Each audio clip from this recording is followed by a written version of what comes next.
আচ্ছা, আজ কুলিয়ারচরের বাজারের ভিতরে আইএফআইসি ব্যাংকের একটি উপশাখা রয়েছে, যা বাজিতপুর শাখা থেকে পরিচালিত হয়। এই উপশাখায় আজকে সকাল 11টা থেকে একটা ঘটিকার মধ্যে ব্যাংকের ম্যানেজার সহ 4 জন কর্মচারী হঠাৎ অসুস্থ হয়ে পড়েন এবং তাদেরকে বাজিতপুর ভাগলপুরের জহিরুল ইসলাম মেডিকেল কলেজ হাসপাতালে প্রেরণ করা হয়েছে।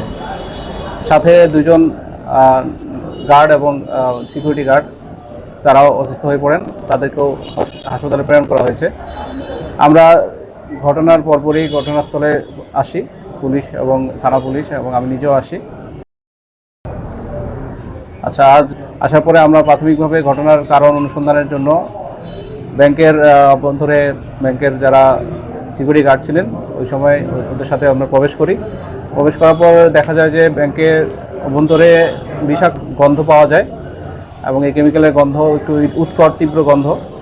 এই গন্ধের কারণে আমরা পরবর্তীতে গার্ডও অসুস্থ হয়ে পড়লে আমরা তাদেরকে হাসপাতালে প্রেরণ করে এবং গাজীপুরের শাখা যে দায়িত্বে আছেন সেই ম্যানেজারও আসেন। ম্যানেজার এসে তাদের ভল্ট এবং তাদের যে ক্যাশ বক্স আছে সেগুলো সুরক্ষিত পেয়েছেন এবং সুরক্ষিত পেয়ে তারা সেগুলো তাদের নিয়ন্ত্রণে নেন এবং নিয়ন্ত্রণে নিয়ে তারা তালাবদ্ধ করে এখন বাজিতপুরে তাদের সহকর্মীদের অসুস্থতার জন্য ওখানে তাদের পাশে আছেন। আমরা ঘটনার পরপরই ঘটনার তদন্তে নেমেছি এবং তদন্ত চলমান। তদন্তে আমরা প্রাথমিকভাবে ধারণা করছি বিষাক্ত কোনো কেমিক্যালের গন্ধ থেকে বা কোনো কেমিক্যালের গ্যাস থেকে তাদের এই অসুস্থতার কারণ হতে পারে। আমরা উপজেলা যে স্বাস্থ্য কমপ্লেক্সের ডাক্তার আছেন, যিনি 2 জন প্রহরীকে চিকিৎসা দিয়েছেন এবং ম্যানেজার সহ 2 জনকে চিকিৎসা দিয়েছেন, তার ভাষ্য অনুসারেও এটা কোনো বিষাক্ত কেমিক্যালের গন্ধ থেকে কেমিক্যাল থেকে এই তাদের অসুস্থতার কারণ হতে পারে।